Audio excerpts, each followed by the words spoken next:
Alright, let's move into the Diddle Tap exercise. For snares and tenors, you look like at the beginning you have the check, 2 bars of eighth notes. Bass drums, you look like you have 4 rims, and then, 4 beats of rims, and then 4 beats of eighth notes on the drum.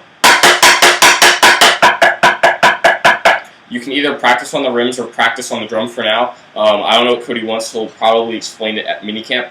But for now, you can practice it either way.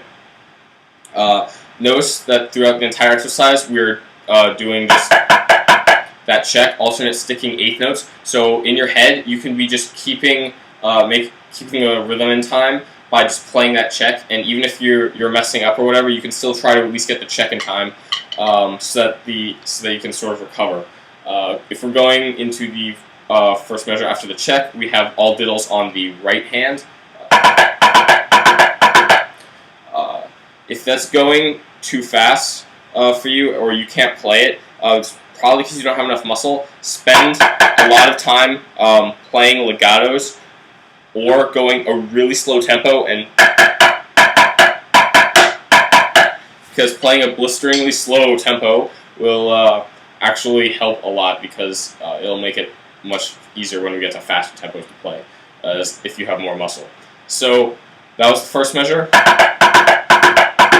Then we have the measure after that, which is just putting diddles on the left hand now. So the right hand is diddle free. So those two measures together. Alright. Then we're basically cutting that in half and playing. So altogether, it's.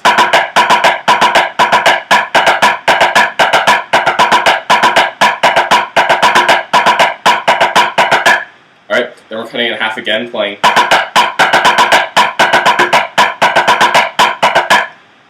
And once again, if you can't play that, or it's giving you trouble, spend a lot of time just breaking it down really slowly.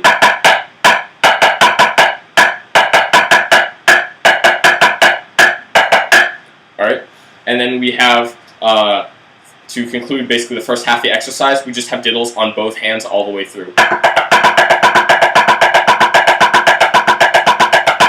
So the first half of the exercise with the check is.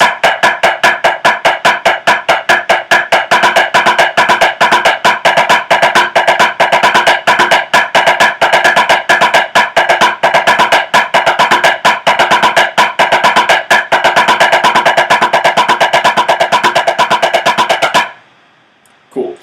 If we're moving on past that, we have the next half of the exercise, which is literally just the reverse of the first half of the exercise. So instead of playing,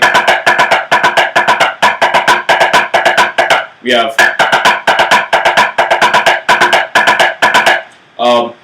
one of the big differences you want to be aware of is much like when we had we have 2 hands of diddles right after each other for this whole half of the exercise where we have. So just make sure you're getting that in time and you're not slowing or speeding up the rhythm there.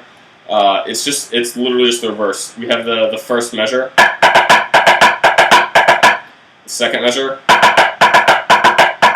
and then putting those two together.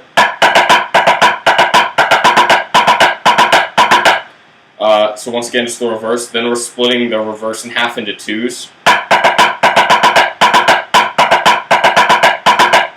And then we'll split it again into 1s.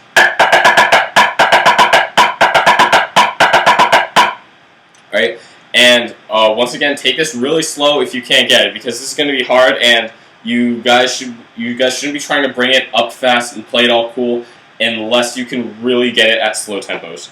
It's crucial that we practice this stuff, especially this, really slow and correctly before we try to play it fast.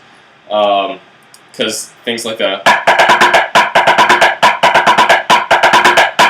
we don't want to be messed up later in the season. And going back to the exercise, we just conclude the reverse portion with instead of having,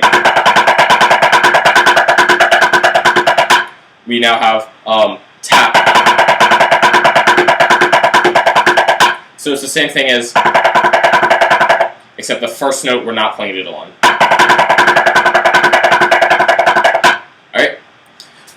So if we're going through the entire second half of the exercise, the reverse portion, it's going to be.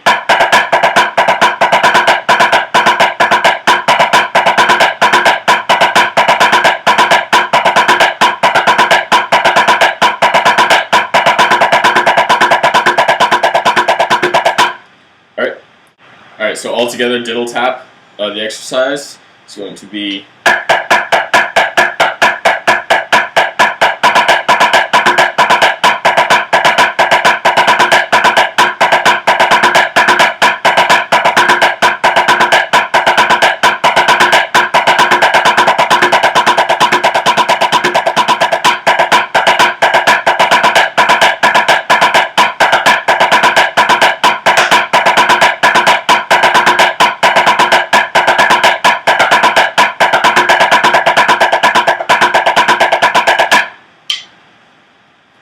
Cool.